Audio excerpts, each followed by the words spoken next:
So let's talk about how you can dress in gymcel for your different frame weaknesses, whether it's having narrow clavicles, having wide hips, or trying to make your limbs look longer than they are, especially in the context of height frauding. So let's get started.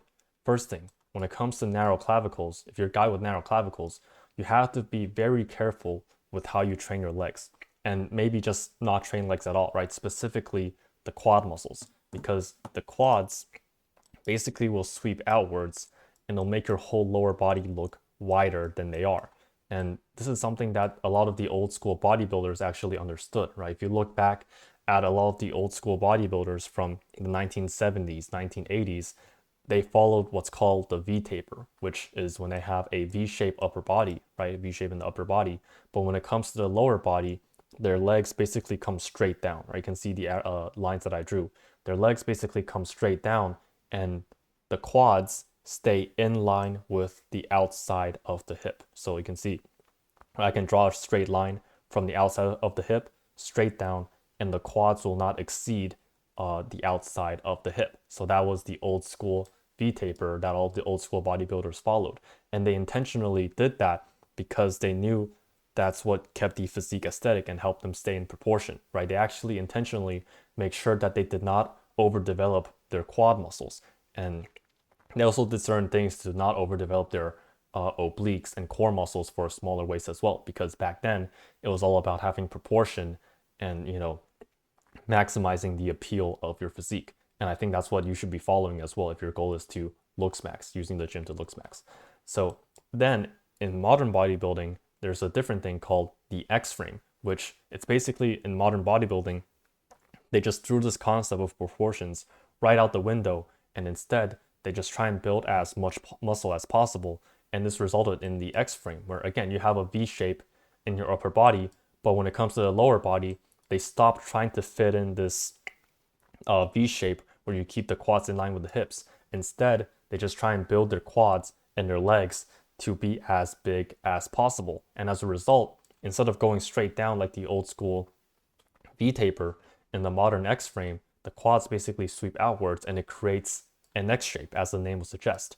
And when you have an X frame, when you have quads that are this big, it actually just makes your upper body look more narrow and less impressive because, again, it's all about visual illusion strategies, right? The wider that your legs are, or you can see how wide his legs are, your upper body basically looks more narrow. Same thing with Phil Heath, right? You can see because of how wide his legs are, specifically the quads and the adductors, his whole lower body becomes super wide and his upper body actually looks more narrow because of it.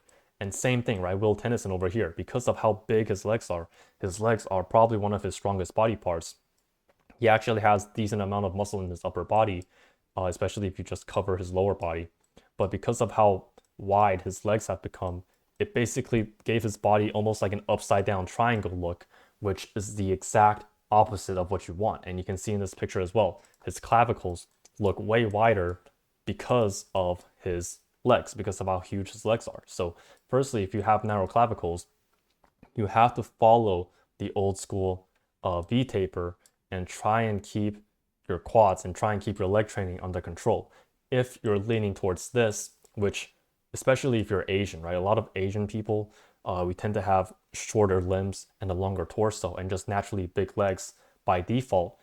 You can really easily end up like this, right? A lot of people have the genetic predisposition to just have huge legs.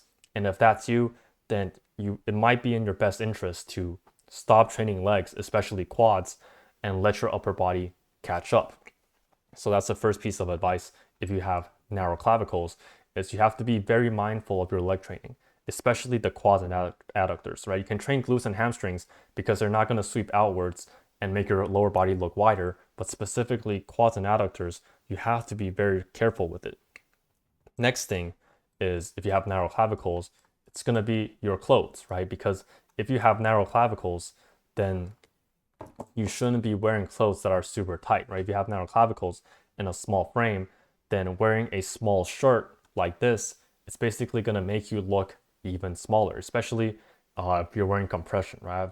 I forgot to put a photo here, but I have a few photos of people in compression shirts that have a very small frame, and it basically just makes their frame look even smaller. So you can see, right, this is an example of switching to a baggier shirt. You can see here he has a pretty small shirt, and because of that, his body just looks way smaller. But when you switch to an oversized baggy shirt, you can see, right, specifically when it's baggy up here, right, it adds all this extra space to his frame. So his actual arm is probably like that, but then all of this extra space from the baggy shirt basically enhances his frame and makes him look way wider. And right, again, don't be afraid to go up a size, right? If you, let's say you're wearing a medium or even something like a small right now, you should be going up one size and trying that. And even if, you know, the shirt is too long, you can always get it trimmed, right? You can always either do it yourself or take it to a tailor and get the bottom trimmed and even the sleeves as well. But you should not be wearing clothes, especially have narrow clavicles, that are super tight and that are super short, right? That's gonna make you look like a super frame cell. And ideally, right, if you have a shirt, if it's baggy up here, you want it to be a bit tapered in as well, right? Nothing super crazy, but just a bit more tapered in. And this is an example of exactly what not to do. So you can see, right, he has a pretty good physique, right? He has somewhat narrow clavicles, but he has a pretty good physique. But the shirt that he wears, firstly, it's super tight up here, which goes against what we talked about having baggy shirts up here to, you know, widen your frame. It's super tight up here, so, you know, it makes his upper body look smaller because of how tight it is. But when it comes to the lower body, you can see it's actually a bit baggy at the bottom. So it actually comes out a bit at the bottom instead of having that V shape that we want. So this is exactly what you shouldn't do. And that's why he looks like a DYEL, even though he actually has a really good physique. And of course, again, he has naturally narrow clavicles as well. So that's the thing with narrow clavicles. And lastly, consider just getting a frame frauding shirt, right? Again, this channel, right, this isn't just for gym selling and trying to build as much muscle as possible, because we're not trying to be bodybuilders and we're not trying to be powerlifters to, you know, lift maximum weight as well. We're trying to use the gym as another part of our holistic looks maxing plan. So if you want to height fraud, frame fraud, skin fraud, whatever it might be, do what you gotta do, right? This isn't like a normal cringe gym cell fitness channel, right? So what you can do is basically just frame fraud, right? It's the easiest way, and it can literally give you an extra 3-4 years of gym progress basically instantly, right? It's one of the best ways to ascend your physique. And the best way I would recommend you frame fraud, because there's a lot of shoulder pads, basically different kinds of shoulder pads you can wear, but in my opinion, all of them are inferior to this. This is basically a Korean product, which is like a t-shirt, well, an undershirt.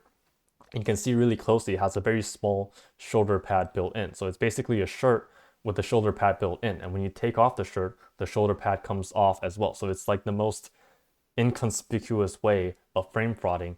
And you can see it actually also has a very significant effect, right? They have two options, a 1-inch option and a 2-inch option, and they're all around 30,000 won. And if you've seen a few of my other videos, you would know that unfortunately, I cannot share this on YouTube, right? Because more and more people are watching my videos, and I cannot have everyone going around wearing this frame frauding shirt and frame frauding, because if everyone's frame frauding, then it basically neutralizes everything and there's no point in doing it anymore. So on YouTube, I can't, you know, give away this shirt, the information about this on YouTube, because it's simply too powerful. But I do share it in my private community, which is in the link in the description. So if you're interested, you can go check that out as well. But if not, then there are still other options for frame frauding with, you know, basic shoulder pads. But this is just a way superior option, right? You should, like, if you could, I recommend choosing this over any other standalone shoulder pads for frame frauding. But yeah, that's basically what you should be doing if you have narrow clavicles. Next thing is wide hips, right? You have, you know, wide hip structure. And there's a few things you can do with wide hips. Firstly, you should be wearing pants, right? Wearing pants, because when you wear shorts, it basically creates this visual separation that makes your wide hips a lot more apparent. Whereas if you wear pants, let me try and switch colors.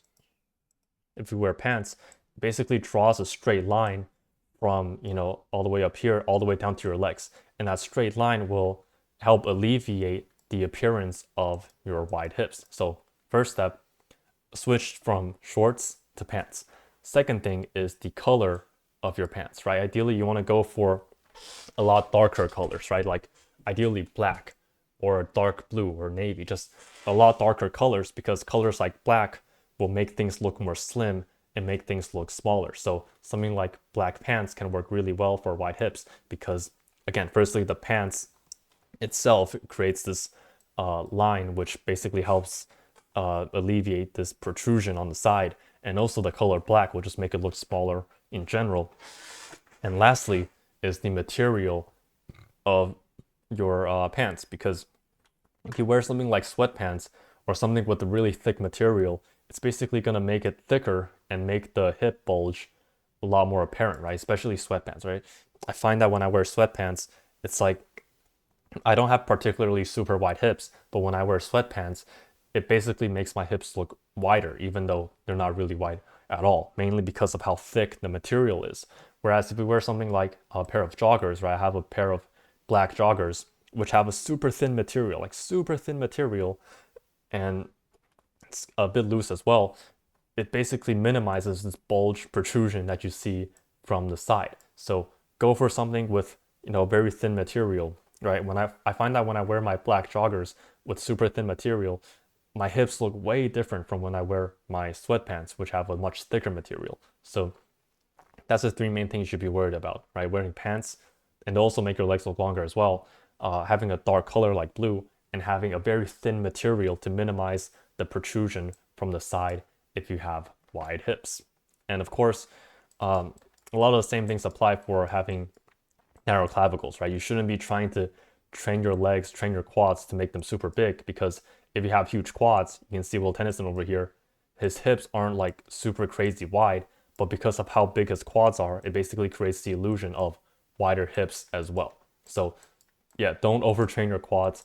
And also in general, right, obviously you should be building up your upper body as well, because the wider your upper body is up here, that's going to help minimize that wide hip appearance as well. So that's how you should be training if you have wide hips. Now, lastly, let's talk about limb lengths, right? Limb lengths, and specifically in the context of height frauding, because you can see when you're height frauding, right? You can see androgenic over here. When you're height frauding, it can create this uncanny appearance where you have arms that are too short for your height, right? If you just look at this photo, you can see his arms up here, but you can see his legs are disproportionately long compared to his arms. And that, again, that comes from aggressive height frauding. It's probably height frauding 2 to even 3 inches from his shoes in this photo. So you can see his actual legs are probably around here, and then he's adding all this extra height from his footwear. And again, it can create a very uncanny appearance, and it can make it actually kind of obvious that you are height frauding, especially if you have, I forgot the term, but especially if you have lower wingspan in the first place. Because if you have a wingspan that's much greater than your height, then you can actually get away with height frauding a lot easier, because it's going to make it look more natural. But if you already have a relatively short wingspan and then you try and height fraud, then it can really create an uncanny appearance. And you can see Robert Downey Jr. as well. You can see he's this photo of him height frauding as well, right? And the way that you negate this, right, the way that you make it less obvious that you're height frauding, is simply to create the illusion of longer arms, right? You want to, because it's self-explanatory. If your arms look longer, then it'll make it look more natural because you have longer legs from shoe lifts. And the way you create the illusion of longer arms is pretty simple. It's actually something that Robert Downey Jr. is doing in this photo as well, right? Just like how when you wear pants instead of shorts, that can make your arms look longer. When you wear a long sleeve top, if you have any kind of jacket or shirt with a long sleeve, it'll also make your arms look longer as well. And specifically, if you let the edge of the sleeve, if you leave the edge of the sleeve a bit longer than it should, then it'll create the illusion that you have longer arms than you do, right? You can imagine if Robert Downey Jr., if his sleeves are up here, right? If his sleeves are up here, it'll make his arms look a lot shorter. And you don't have to you don't have to take it to the extreme where you look like a faggot, where your sleeves are like covering your hands, but that's just something you should be aware of, right? The way you create the illusion of longer arms is by wearing a long sleeve with ideally the same color, and it creates a straight line, which makes your arms look longer. And you want it to be a bit longer than it should, right? Covering your hands a bit. Right? Obviously, you don't need to go to the extreme to the point where it's covering your entire arm, but this is just an extreme example, right? What you should be aiming for is more something like this, right? It'll make your arms look longer and make it less obvious that you are height prodding. So yeah, that's what you should do to make your limbs longer. Check out the BP Fitness System, the link in the description. That's my private community. I cover all kinds of interesting stuff like I talked about over here, right? How to use gymcelling as one of the most powerful looks maxes. I talk about frame, I talk about some black pills, illusion strategies like clothing, which is mainly what we talked about in today's video, as well as fraud maxing tactics, right? Height frauding, frame frauding, all kinds of fraud maxing tactics. Talk about how to build muscle without aging yourself. Some diet guides as well for maximizing your health and how to use it for the gym. Also, just some super optimal modern science-based lifting stuff so that once you determine your goal physique and what you should be going for, you can reach your ideal physique as fast as possible using some science-based training. And of course, there's the actual community as well, which is pretty cool. So yeah, if you're interested in that, I have the link in the description for the BP Fitness system and community. You can go check that out. Again, click the link in the description. And that's also where I share the Korean frame frauding shirts as well, and I'll show you how to buy it. But yeah, that's it for today's video. I'll see you in the next video.